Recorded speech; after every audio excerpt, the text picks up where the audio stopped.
Hello and welcome. Today we're going to dive into the magic that happens inside our computers. We're talking about software. You know, that invisible stuff that turns a simple box of electronics into the amazing tool we use every single day. Really think about it for a second. A machine like a crane, it does one thing, right? It lifts heavy stuff. But a computer? Wow. It can be a typewriter, a movie theater, a photo album, a connection to the entire world. How is it possible for one single machine to be so versatile? Well, the secret ingredient is software. It's basically the recipe, the set of instructions that tells all the physical parts, the hardware, exactly what to do. Without software, your computer is really just a paperweight, a collection of plastic and metal. But with software, it comes to life. It becomes this incredible, general-purpose problem-solving machine. So let's dig into where this whole idea came from. To really get a grip on what software is today, it helps to look at how it grew up. And it's a really cool story, not just about becoming more powerful, but about how it's organized and even where it lives. So way back in the early days, software lived on these enormous mainframe computers that took up whole rooms. Then things started to change, and we moved to a world where PCs could share files from a central server. After that, we got the client-server model, where your own computer got a lot smarter and could ask a big server for specific pieces of data, which is way more efficient. And that brings us to today, where a ton of our software lives in the cloud, right? We can get to it from pretty much anywhere with an internet connection. But here's the thing, that evolution wasn't just about the physical location of the software.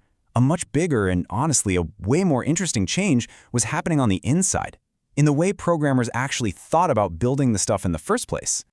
Early programming was, well, it was kind of a mess.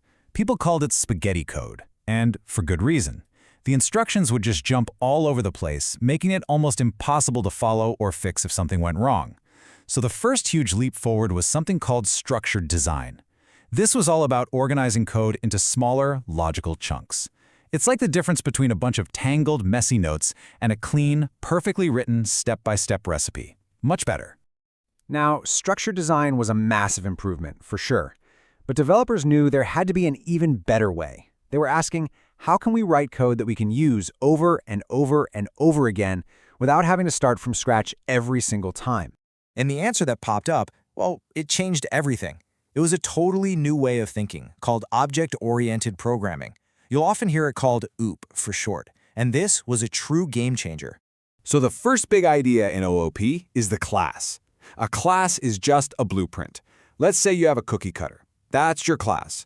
It defines the shape and the basic design for every single cookie you're going to make.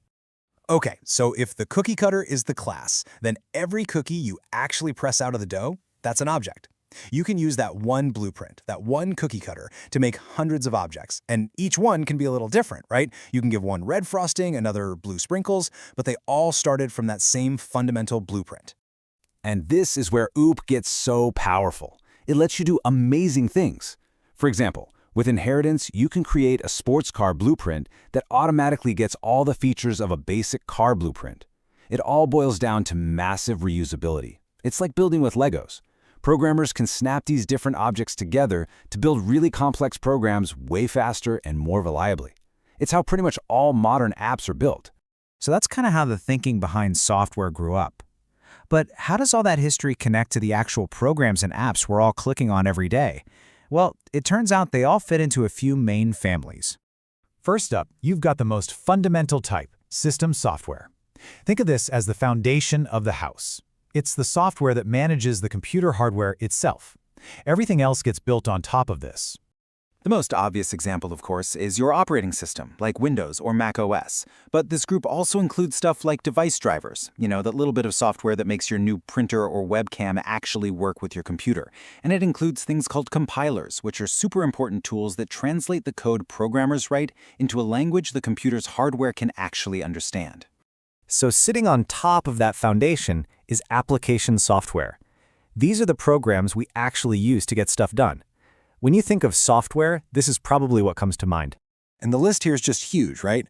It's everything from your word processor to your web browser to your favorite video games. It's also business software that tracks inventory or the tools you use to edit photos and videos. Each one is a tool designed for a specific task. Okay, so now we have all this incredible software running on our computers. How do we keep it all running smoothly and, maybe most importantly, safely? This brings us to a really vital topic. Let me introduce you to the maintenance crew, utility software. These are basically helper programs, and their whole job is to keep your computer healthy, manage its resources, and just generally help it run at its best. This includes all the important tools, like antivirus programs to protect you from bad stuff, backup software to save your precious files, file compression tools that help you save disk space, and even diagnostic programs that can help you figure out what's going wrong when your computer starts acting up.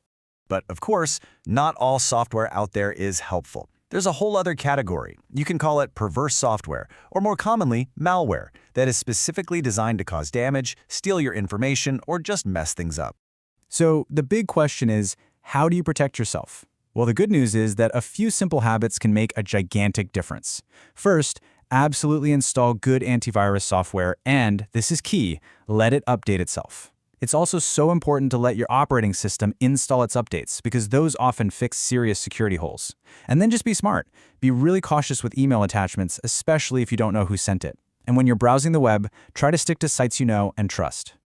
We have covered a lot of ground here, right? From the history of software design to all the different types we use every day. So after all that, what's the one big idea you should really hold on to? I think this quote just sums it up perfectly. It's the software that provides the intelligence. It's that spark, that creative set of instructions that transforms a lifeless box of metal and plastic into a tool that can do almost anything we can imagine. From that tangled spaghetti code to reusable Lego bricks to the cloud, software's journey has been absolutely incredible. And it leaves us with one final, really exciting question to think about. What do you think the next great leap in software's evolution is going to look like? It's definitely something to ponder.